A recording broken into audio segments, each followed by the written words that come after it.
It's a very good afternoon to the Sportsfan radio panel, and welcome back to Sarah after an extended break covering some cricket finals, and certainly in yours and Paul Dalligan's wheelhouse today, a lot of women's sport, including the AFLW Grand Final yesterday and the NRLW Grand Final today, and I would imagine that most of the program will be talking about women's sport, which is a terrific thing.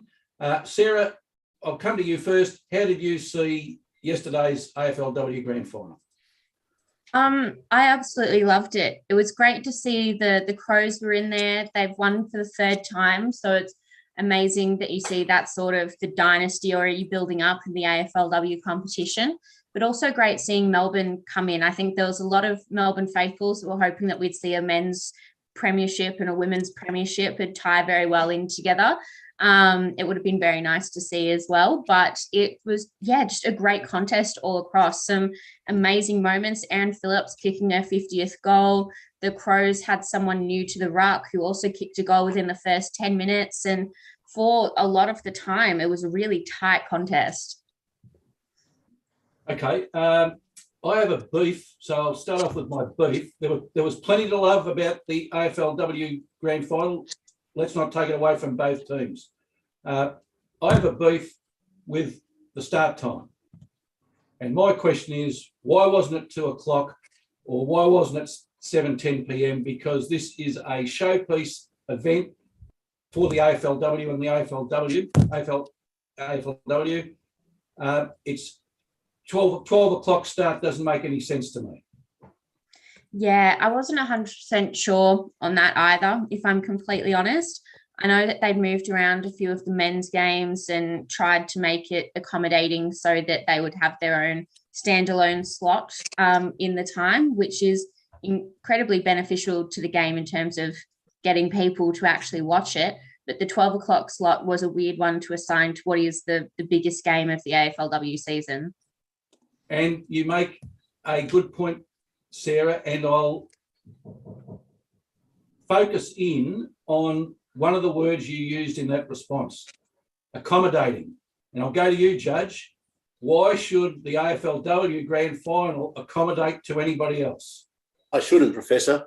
The AFLW is becoming an event in its own right.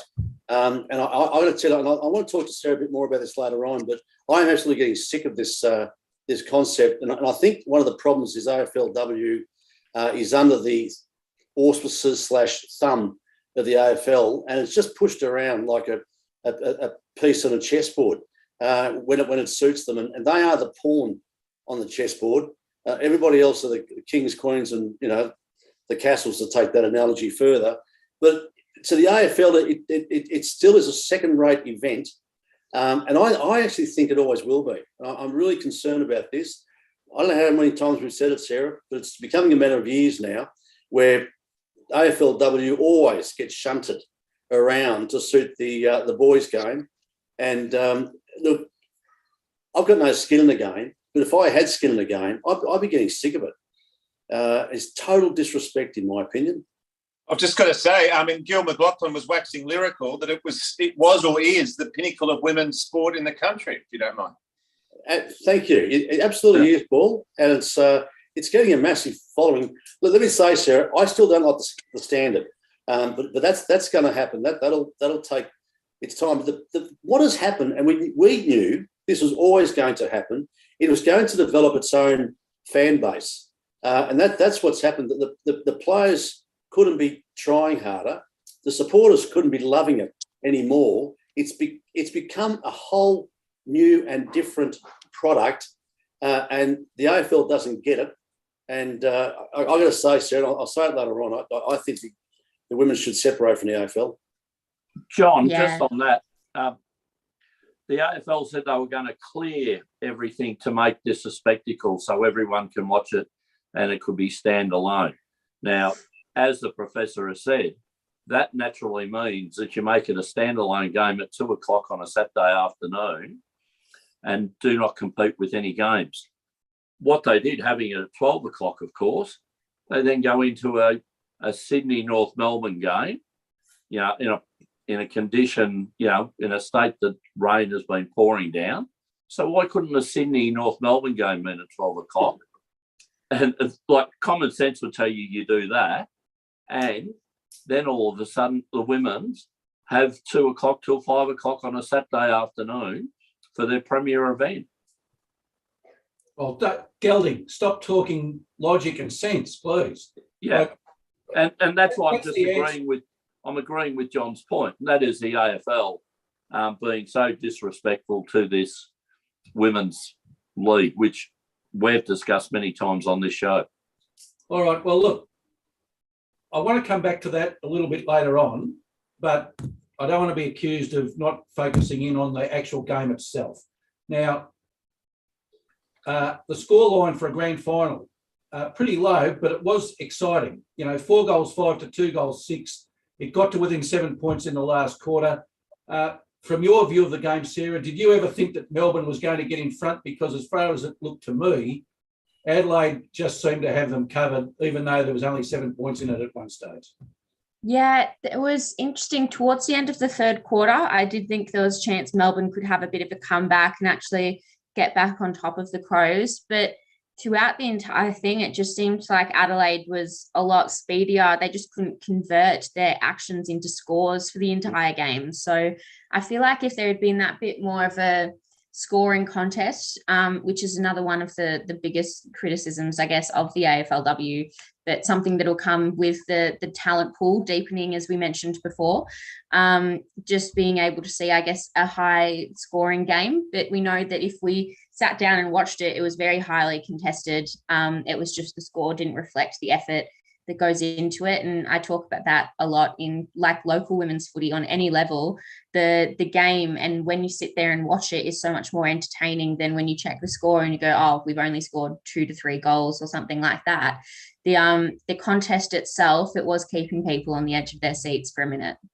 Well, yeah, it really was an arm wrestle. There's no doubt about that. Now, a fun fact, Taylor Harris has played in 3 AFLW Grand Finals for 3 different teams and has been beaten by Adelaide each time. So how unlucky can you be? It's not great luck for Taylor going into this. And I did see a post about that thinking, oh, will this maybe be the time that she comes up on top of the Crows? But no, I don't think Erin Phillips is going to let it happen. So we're going to have to, I guess, maybe see if Taylor gets to a 4th club and a 4th premiership, or maybe another one with Melbourne. Yes, it was a very interesting stat and something that I think it'll be in Taylor's bio in a few years to come. With a caption, "Stone the Crows." I'll write that one down, Judge. There's a zinger. Oh, yeah, he's starting slow, but he'll build up. Now, that's just some of my better stuff. I tell you, that's going to get worse. All right. Well, now, another fun fact is that there are 6 of the Adelaide Crows women, in particular, Anne Hatchard, Emily Marinoff, Erin Phillips and 3 others who've all played in those 3 premiership teams. So that's a great milestone, and one that will take a while for any other team to equal or break. Absolutely. And I think the AFLW, it's exciting to have your own club that has a bit of a dynasty moment going on and watching that grow, whether it's comparing the Essendon of the early 2000s or to Hawthorn, and just seeing that group grow. It's something that it's building an enemy, and it's also building a really interesting competition, because like in most other sports, people usually hate the club that's winning the most. So when we have someone like an Adelaide that's winning and they've been really successful, a lot of people are going to be really invested in Adelaide, or they're going to become more invested in the competition because they want to see who can actually take on Adelaide, and I guess see how they go in the new season as well. Well, the thing of preventing a dynasty or any more of the Adelaide Crows dynasty, of course, will be Port Adelaide coming into the competition next season. It's already been mentioned that Erin Phillips, one of the keys to the Adelaide Crows, may well leave the Crows to go to Port Adelaide because her father played for Port Adelaide. So aside from just Erin Phillips, because I know the focus is on her, the Crows certainly would appear to be ripe for the picking for Port Adelaide, for them to pick up some of the Crows women who are, obviously they don't want to bring in too many women from outside Adelaide, given it's not a full-time sport at the moment. Isn't that a dumb deal, Professor? Erin Phillips, the Port Adelaide. Well, I thought she was taking up a coaching role. I haven't heard that, Gelding. Right. Okay. The rumour mill's definitely churning some stuff out, especially with the new showdown matches we'll be seeing between Adelaide, Port Adelaide and Sydney and GWS in the new season.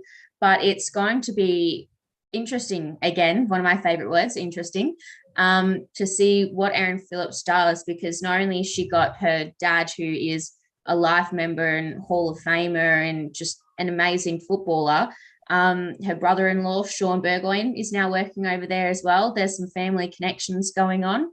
It might be that she's coming towards the end of her career, which I think has been something that's been said for the majority of her career. So we do love to see that she's continuing and still really pushing on. Maybe she will go to pull on the Port Adelaide jersey and see how she goes. Now, sorry, Mike, another fun fact. Daisy Pearce played 10 winning grand finals at Darabin prior to Melbourne. So, and now, I don't know how many seasons she played. I think all the seasons that Melbourne's played, she's played in. But you talk about, a sort of a person, I hate to use the word legend, it's totally overused. But in terms of an all-round player, media commentator, and you'd have to think tactician and strategist, she's going to be in demand, you would have thought, not only the women's game, but I would have thought the men's game pretty soon. Absolutely. Off to Geelong. maybe. Well, yeah, I just wonder where her career is going to end up. I think she's going to have a fascinating career, Daisy Pearce. It looks like she's taken a role on with the football academy that the AFL runs. So they've now got another interesting one for you with their youth coaching and their development coaching. They have an equal amount of male and female coaches in that program, which hasn't been seen a lot in similar programs across the world or even in Australia. So it's great to see those sort of numbers coming up. But yeah, the names like the Daisy Pearces and the Erin Phillips, who have had great careers off on the field and are now kicking off these amazing ones on the field. Like Daisy Pearce has been in the media for ages, but it's still just the tip of the iceberg. She has so much potential in what she could possibly do and how she can contribute to this league and the sporting code in general. I think she's not too, in the future, I wouldn't be surprised if we see her becoming another Hall of Famer or the second or third one following Debbie Lee and maybe an Erin Phillips thrown in there as well. But it's just going to be amazing to actually see. Sarah, I'll call it now. Daisy Pearce should be made the CEO of AFLW pretty soon. I think Nicole Livingston's had a crack at it. I think that Daisy Pearce would be a whole new face and a voice. And she'll take no nonsense, I suspect, Daisy Pearce. And she's such a high-profile person now. Nicole Livingston's high-profile, but for a different reason. But the AFL would find it very hard-pressed to argue against a lot of what Daisy Pearce says because she's been involved in the game at so many different levels. Absolutely. No, I'm really looking forward to seeing what she does next. One thing we should mention is that the best player on the ground award went to Adelaide midfielder Anne Hatchard. Unfortunately, Sarah, she couldn't win a medal that's named. She just won the best on ground award. She couldn't win the Norm Smith. Likewise, the coach of Adelaide couldn't win the Jock McHale medal. How long before the AFL gets off its backside and names some of these medals so that they can be associated with great AFLW or women in football names? I think it might still be a minute. I might be on the other side of the argument in this one, is that I sort of want them to take their time in finding someone to name these awards after, and have absolutely no doubt the names we've already mentioned today, the Erin Phillips, Debbie Lees, Daisy Pearces, are going to have their names ingrained in history somewhere. But I'd really love to see it becoming something that it gradually happens and it gradually builds. I think there's definitely going to be some big names in best on ground medals and all that sort of stuff, but you want it to be someone that people remember. Like even we've spoken about on the show before the history of the Brownlow medal, and actually working out who Brownlow was and how many people had never heard of him, or what, I couldn't tell you what his first name was, but that was named after him ages and ages and ages ago. I want to be able to see women growing, and maybe Erin Phillips in her 50s getting these beautiful awards named after her and naming trophies and all that sort of stuff, and seeing the history grow slowly but really sustainably, so we're not naming everything after people to start with, but we can have things to give and build history for in the future. It's a good point, Sarah. If you were picking the Racehorse of the Year award a few years ago, you would have said Black Caviar, on the basis that, well, there ain't going to be a better horse than Black Caviar, and then Winx comes along.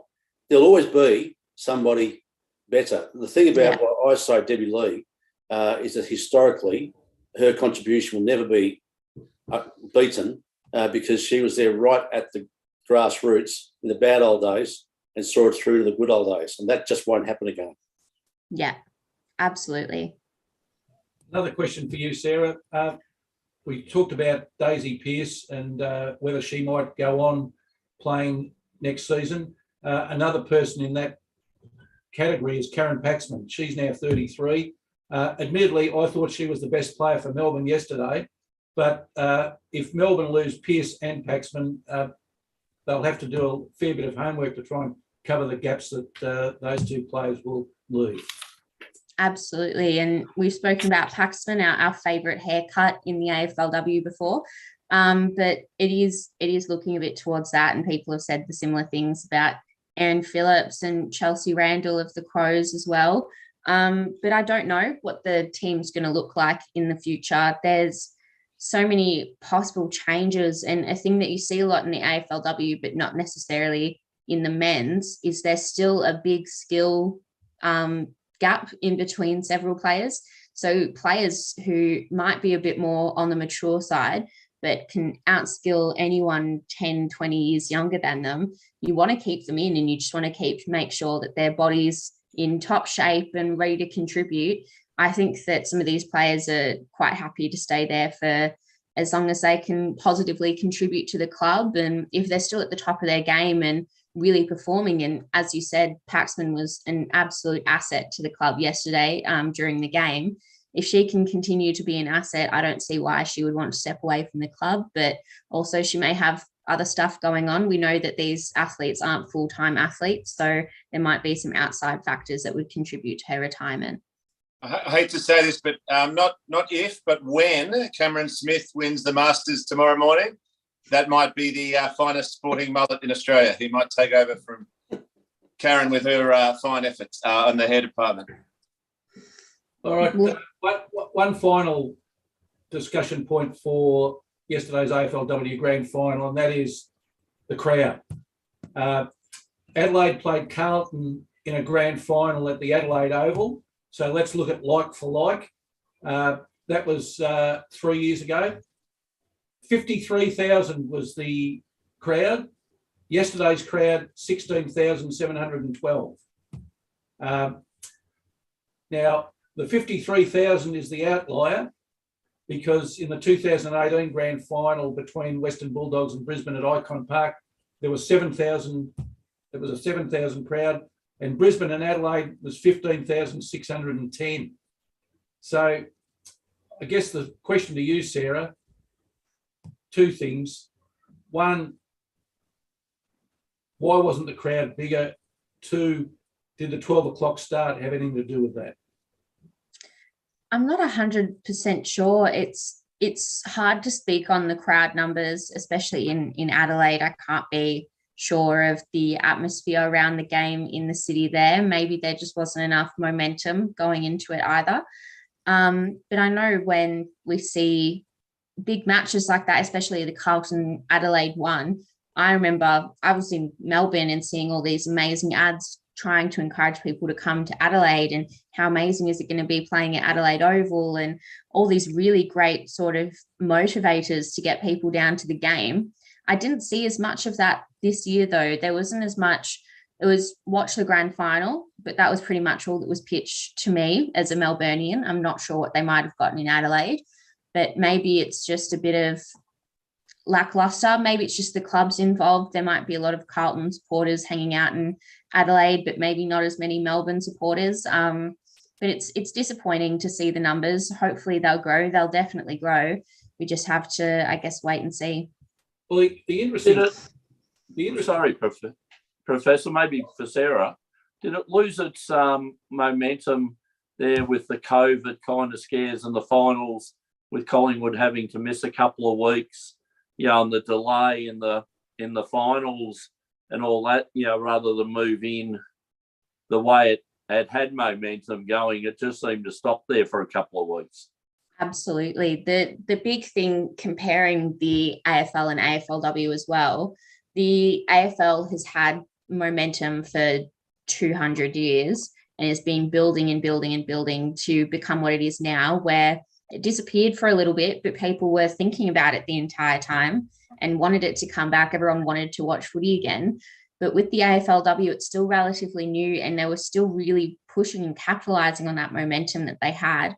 COVID would have put a massive stop to that. And I can't say how it would have had a positive effect on the game. With the AFL, we saw the introduction of some weeknight matches to try and catch up on stuff. And it was a really good opportunity for clubs and just like a festival of footy, as they called it.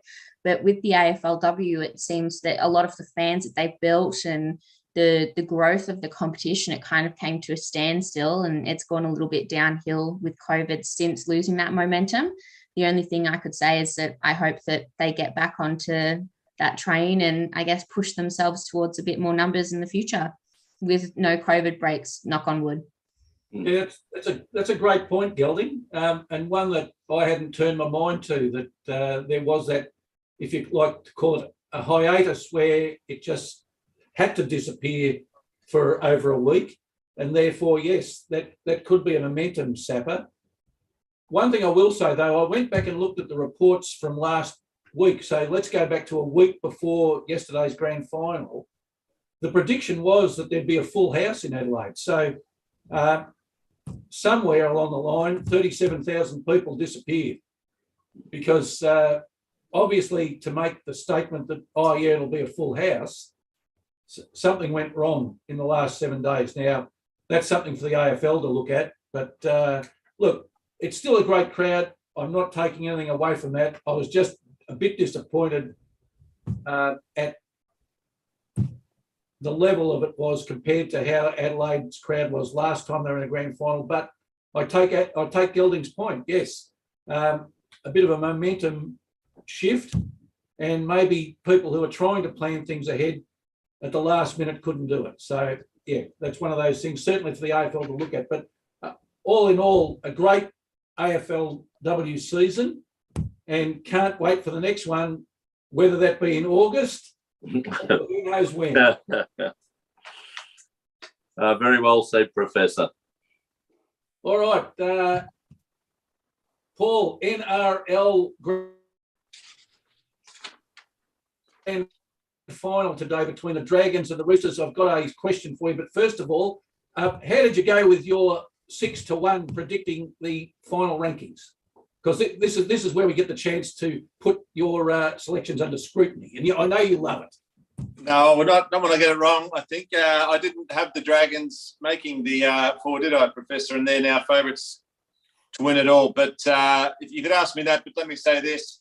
It was good to hear the CEO of the women's competition speak, of the rugby league in general. Peter V'landys must have laryngitis, because normally he's the one. I haven't heard much from Andrew Abdo, the CEO of NRLW, but what he did say, and he spoke very well about it, is how impressive the ratings are.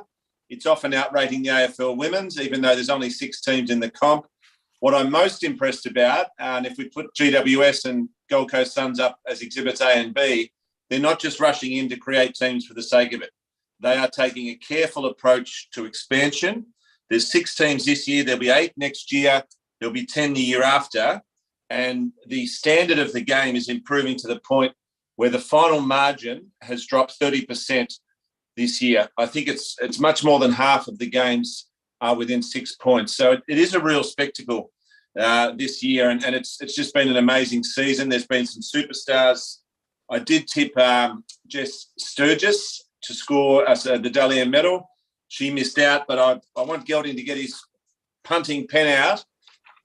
I might have to rush to the TAB because the game starts at 1:30 today. Jess Sturgis to score a try today is $3.60, I think it is. Now, that's a very, very good odds because she's been breaking through defences more than a minimum security prisoner of late. She's just been on fire. So if the Dalian was held now, she may have fulfilled my potential to win the best player of the competition. So we've got the Dragons. An interesting thing for viewers as well, their coach, Jamie Soward, caught up with Wayne Bennett during the week, perhaps for some tips on coaching. I think he's more from the Craig Bellamy school because I've seen death row inmates look more relaxed than he does in the box. He rarely sits down. He's throwing chairs, walking around, and that's when they're leading. So he's quite an entertaining coach. He's taken the Dragons from wooden spooners to $1.69 favourites. So you might see Jamie Soward pop up a bit more in coaching ranks. What I did like hearing him say, he wants to be a role model to his two young daughters, and he wants to show them that there is a pathway to play professional sport. And I think the way the rugby league's handled this women's competition has been fantastic. The ratings today will be enormous. And it really is. I mean, the subscribers to KO, which I'm one, aren't included in the ratings figures, and they're already crowing about the ratings. So it's really impressive what's happening. It might seem a bit unusual to only have 6 teams, but it certainly hasn't appeared that way. And the fact that the Broncos are there who've won the first 3, they're not there, sorry, they've won the first and only 3 comps so far. That's great because it shows it's opening it up to new teams. There's not going to be any sort of dynasty happening where, which may happen with the Demons, it looks like, in your game, Professor. So a few players to watch out for. Jess Sturgis out there in the centres. Isabel Kelly about to break some records. She's a centre at the Roosters as well. The Dragons do have the Dalian Player of the Year. Emma Tomagato at the back, the fullback. So she's one to watch. And Keezy Apps, the hooker, or is she playing front row? So it will be a great game, 1:30 today, Professor. I'll have to stop talking so we can finish the show and we can settle in and watch it. Question for you, Paul, on the place or venue for the match. Did they think that the Broncos were going to make the grand final? Because Redcliffe seems like a weird place to have a grand final between the Dragons and the Roosters. Oh, I'm not particularly. They're trying to grow the game there. There'll be a big crowd. They probably did think that. It's a very good point. It's hard to know where you're playing a grand final. I mean, look at this NFL Super Bowl. They don't really plan that, do they, based on who they think is going to be there. In this case, Queensland is a rugby league state. You're going to have a new team there at Redcliffe. It seems to be what everyone's talking about in rugby league, and Redcliffe isn't too far from Brisbane. So you'll see a very passionate crowd there, and I'm sure if you're a Dragons or a Roosters fan, there's a lot worse places to fly into than Redcliffe to spend a weekend. Well, interesting question for you, Paul, and I don't expect you to give an answer off the cuff, but I'll try it. Okay. Let's give it a red hot go. The Roosters during the home and away season were 1-2, lost 3, so they were under 500. When was the last time that rugby league team won a premiership that hadn't won more games than they'd lost during the regular season? Yeah, but if I could say, I mean, we'll cross over to America. I mean, look at baseball at the wild card. So the team that makes the wild card are the ones who finish the season strongly. And how often do they go deep into the playoffs? So what we've got here, I'll mention her again, but Jess Sturgis has been injured the early part of the season. She has been the driving force behind them storming into the grand final, and they have the momentum. And the Dragons, with Jamie Soward kicking around chairs like Jackie Chan in the box, they won't be taking them lightly. I think the chairs could be in danger there. I think the Roosters might even win it today. Here's one for you, Gelding, too, that if you've got your betting pencil out, the St George winger Tegan Berry. Yes. Won a silver medal in the 100 metres when she was at secondary school. She's already scored 4 tries this season. Get on Tegan Berry for a try during the match at any time. What odds, Professor? I don't know. Paul should be able to tell us. Oh, he's already given us one, a 360 or in the old figures 11-4 with Sturgis. So, well, Tegan Berry's more at the shorter odds, $2.37, but it won't be berries you'll be eating if that gets up. The lobster tonight, if you get some on that. But you might want the double of the Berry and Jess double. And so that's 11, offering 11 to 8, are they? So that's an interesting one. 237's an odd figure there, Paul. Oh, precise over there at Sportsbet. Just looking at it now. and, Don't start me on Sportsbet. All right, as we say, Cameron Smith winning the Masters. There's one for the listeners. $3.50 for Cam to win the Masters with the mullet. All right, Paul. One thing about before we get on to who you think might win today's game, one thing we can say is that NRLW will probably be closer to being fully professional before AFLW, and I'd say that because the NRL aren't currently propping 2 teams up. No, and you've got players on $60,000 a year, which isn't small change. Some of the better players at NRLW, it's still semi-professional, but there is a decent income to be made. They've upped the origin payments as well for the stars, and I think that what they're key on is making sure the standard is there, and that's very relevant to adding numbers of teams. Abdo was very impressive the way he described, we're going to add teams where we can have locals playing and have passion in the jumper and where there's pathways through, as opposed to, all AFL teams mostly have players from everywhere. You've got in the NRLW, you've got a lot of players who are from that area, which really assists, I think, in the talent pool. If the players are there, put a team there. Okay, Paul, today's match, who do you think will win and why, and a final score? Well, it's got to be at least 4 points each if we've got a Berry going over and a Jess going over. So I think it'll be 22-16 to the Roosters, as much as I'm not their biggest admirer broadly. I think there'll be an upset. I mean, the way they came out last week against the Broncos, who've won the only 3 competitions, if it was a horse, it'd be Pateza, Gelding. I don't know. You tell me someone better. Maybe Mackay Diva. The way it came home, the Roosters, they've got the momentum, and I just think they'll get it done. One that came up better than Mackay Diva was a horse called Kiwi back in 85, ridden by Jimmy Cassidy. 25 lengths off them at the top of the turn. Well, it won't shock you. There'll be a few Kiwis out there today, or Kiwi heritage. Yes. All right, Paul, before we look at NRL, let's remain on women's sport today. One of the biggest or best kept secrets is that over the last 3 games, the Women's National Basketball League has been playing its grand final. The Melbourne Boomers triumphed overnight, beating the Perth Lynx 84-66 to take the series 2-1. Gentlemen and lady, did anybody realise that grand final was being played? When I read the paper this morning, Professor. Pretty much. I found out from Sportsfan Radio, Professor. We talked about it last week. Otherwise, I had no idea the thing was coming on. I had no idea it was best of 3, by the way. So, yeah, there you go. Having said that, I don't think the men's coverage game gets much coverage. I couldn't tell you what's happening in that. Is that even on now? Yes, it is, Paul. Yeah, that doesn't get much coverage. Not unless you're watching it on ESPN. Yeah. All right, Paul. Round 5 in NRL started Thursday night. Schooner would have been very happy with his Sea Eagles triumphing 30-6 over the Newcastle Knights in Newcastle. Manly seemed to have all the answers. Newcastle seemed to have none. Even without Tommy Turbo, who's out for a month, it's very disappointing for the Knights, who showed some good early season form.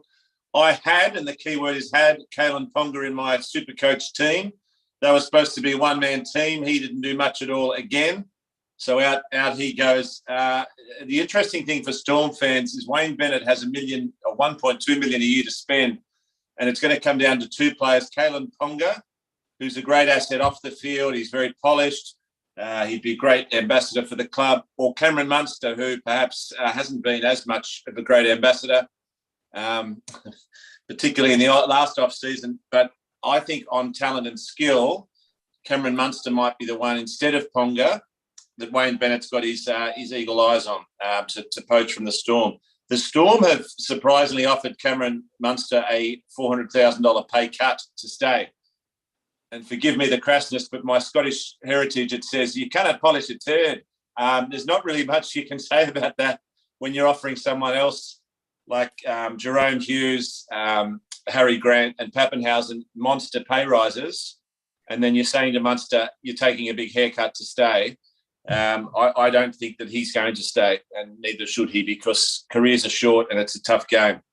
And they were good Manly, but I think they've got some tough games ahead without Tommy Turbo. The Warriors, in a very entertaining game, had a good win, 25-24 over there across the Dutch. The Broncos and the Roosters was a fantastic game that shows the Broncos there's plenty of life there, but the Roosters just had a bit too much class. 24 win.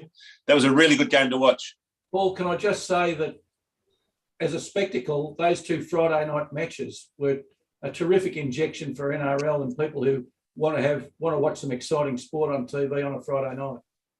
They were, as opposed to the games I'll get to where we've got the movie matinee double of David versus Goliath 1 and David versus Goliath 2 this afternoon. So we might not, with no disrespect to your dogs, we might not see such entertaining spectacles this afternoon. It could be like the Lions attacking the Christians this afternoon's games. But it's a shame they're both $1.10 pops. So we've got Daniel Lead odds ×2 Gelding this afternoon. With the Sharks against the Tigers, who Professor and I watched live.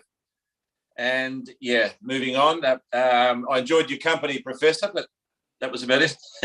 Tell me this, Paul. Storm 30, Raiders 16 yesterday. It wasn't, can we say, 44-0, but the Storm did enough to put another win on the board.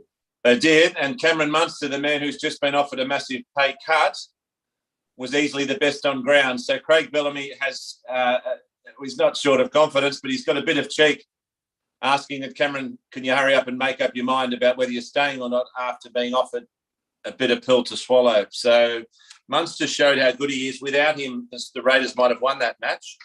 Rabbitohs easily accounted for the Dragons. We again won't hear from our friend Kevin Yap, who was furious that I tipped them to miss the 8. They could miss the top 12 at this rate. And then I watched last night and greatly enjoyed it. The Titans are always impressive to watch. They lost to the Eels, but the Eels might win it all. The Titans are one of the better attacking teams in the comp. That game had it all. It was a smorgasbord of rugby league last night. And that was just very unlucky for the Titans. They lost. The Eels, very impressive, though, to win that game. 2 games for decision. You've touched on them already, Paul. 4:05 this afternoon. The Sharks at Shark Park taking on West Tigers. If the West Tigers lose this, will Michael Maguire and his expletives, will that be the end of the road, do you think? Well, he does have the dreaded support of the board. But I saw this week the Reserve Bank has kept rates stable. They could do a lot worse, the Reserve Bank, than getting the nation's finances on the Sharks at $1.10, because I think they've already won. The Tigers are that bad. And then tonight, Professor, if you've got nothing else to do and want to watch perhaps the latest installment of those Saw movies with the chainsaws, you could watch your Bulldogs be decimated by the Panthers, unfortunately. I can't see anything else happening than that being a chainsaw massacre. Yes. There wasn't much to like last week, was there, Paul, when we were watching?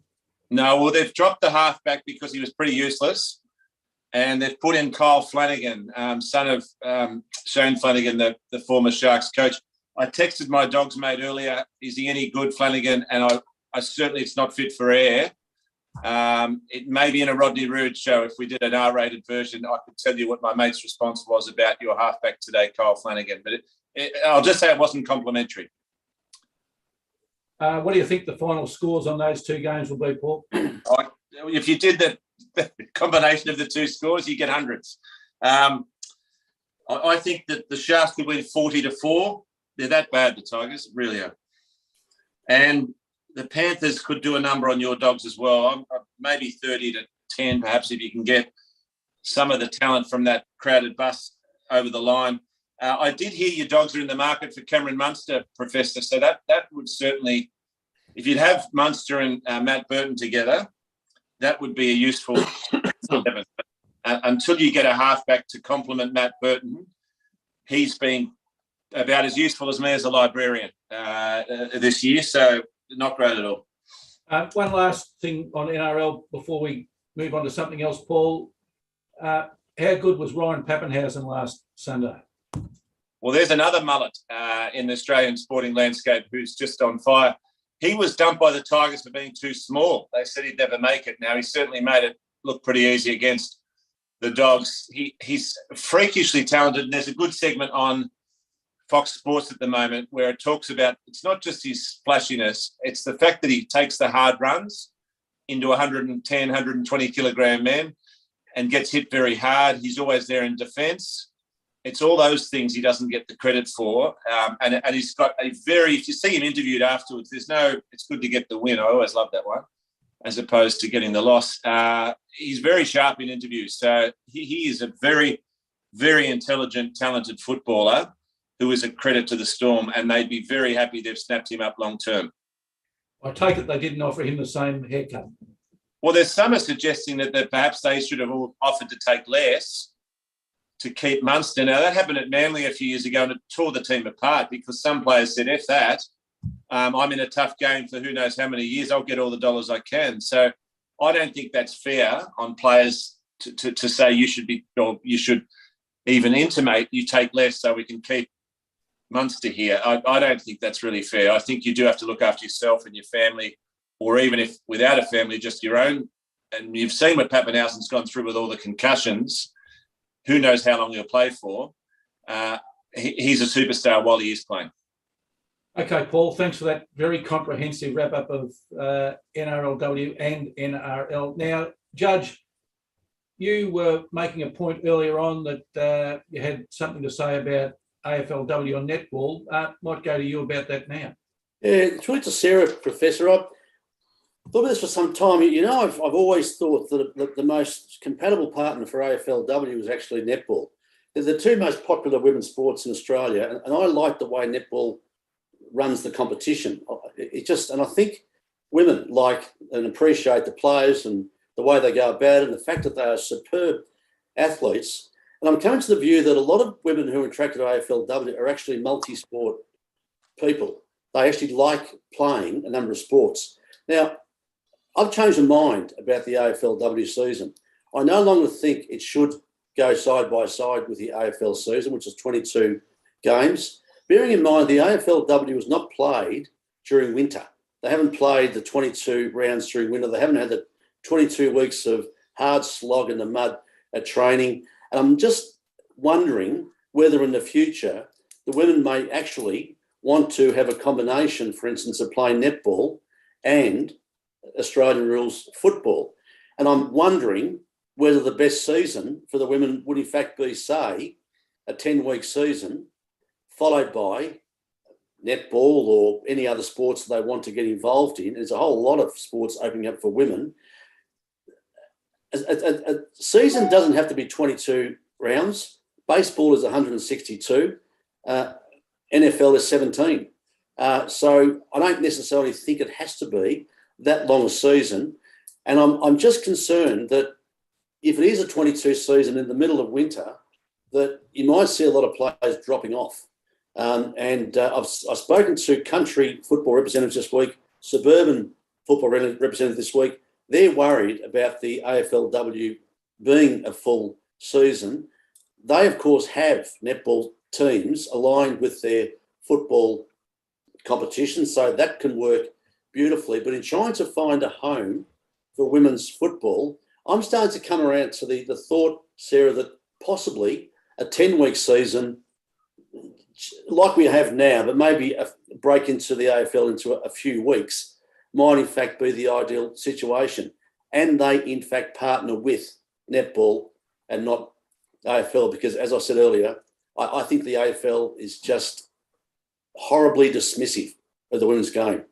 Long running there, Sarah, but just wonder what your thoughts are about the women's game in the future.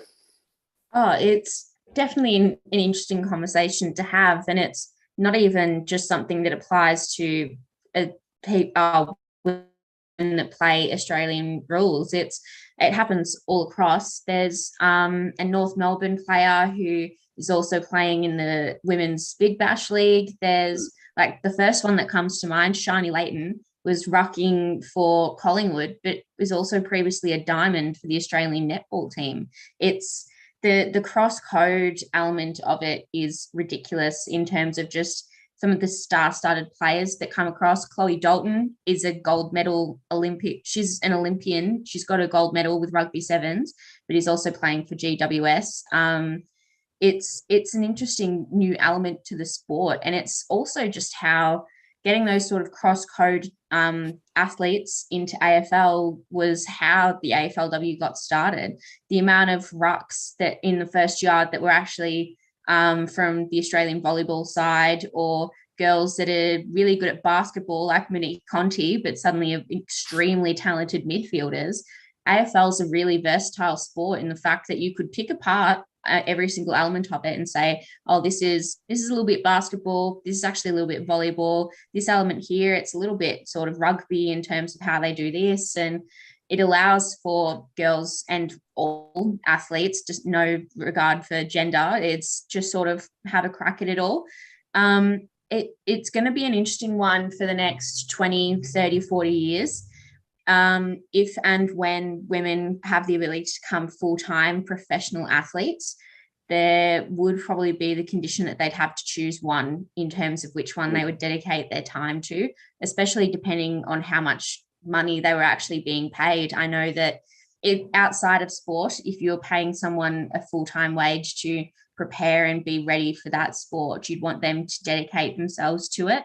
It's not as big, you wouldn't see as many sort of mistakes between the two codes like you would seeing a basketballer play netball. You wouldn't see those sort of stepping instances and things like that.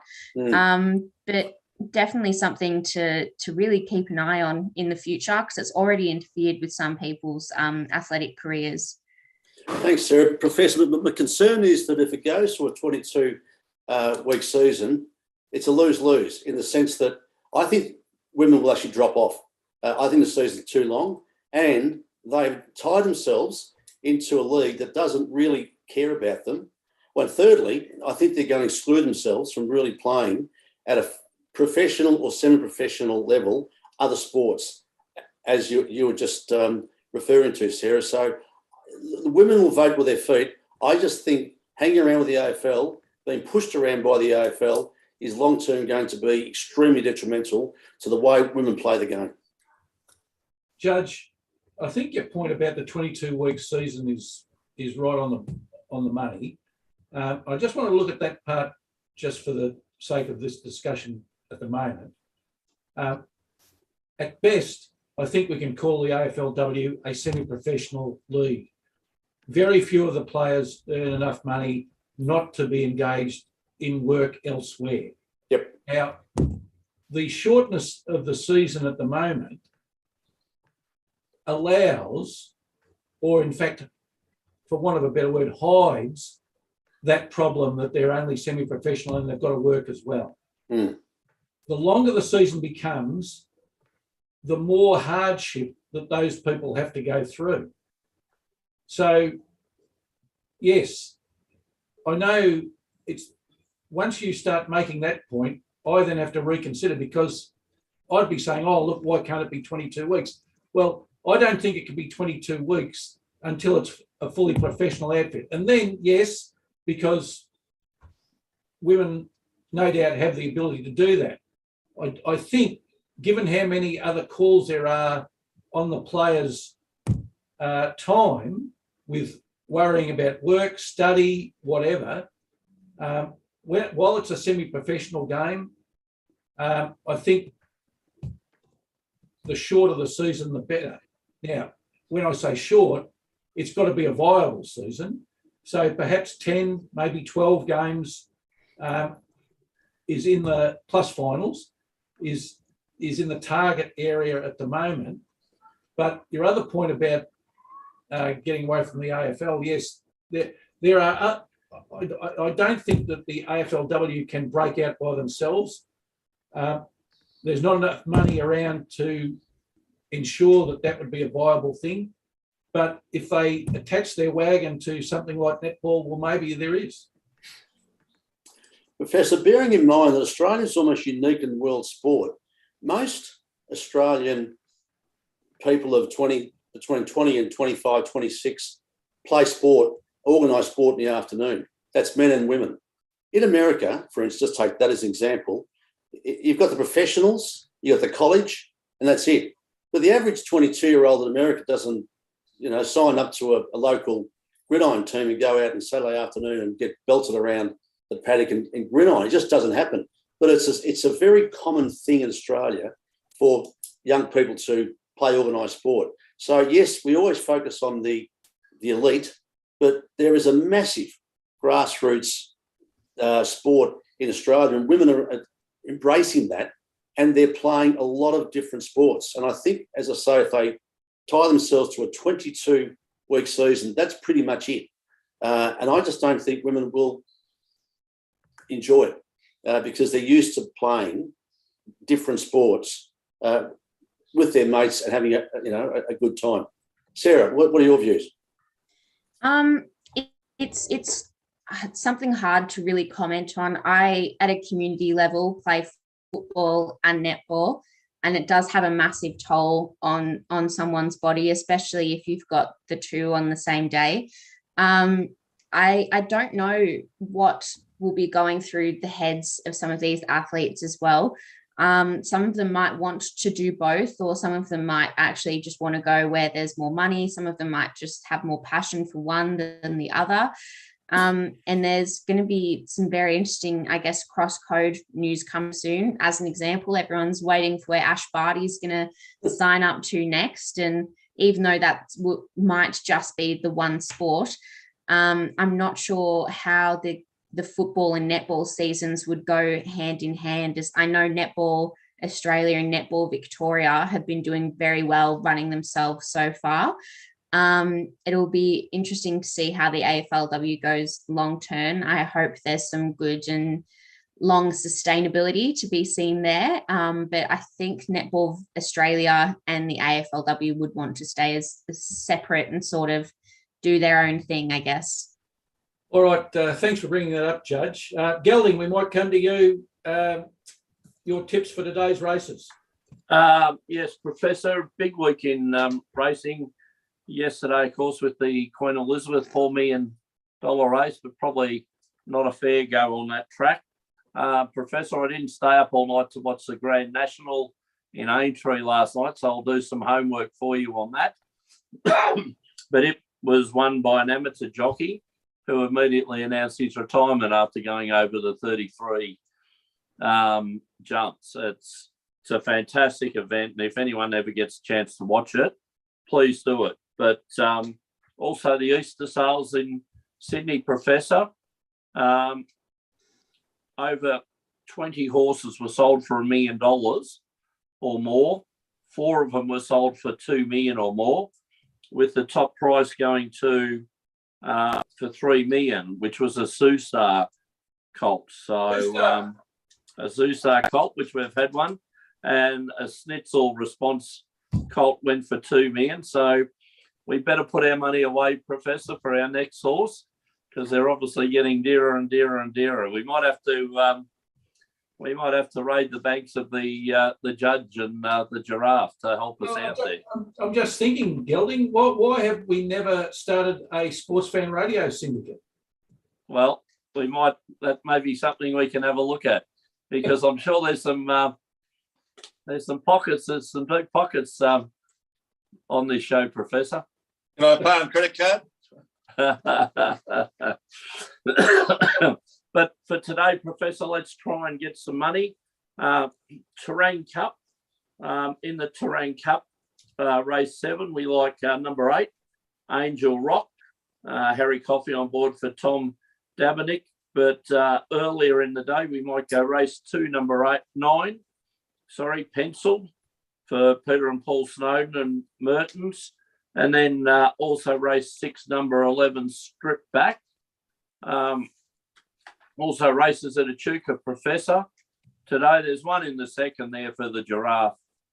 Race 2, number 8, Is This Love? Especially after he backed the horse named after someone he likes, Foxy Frida, last week.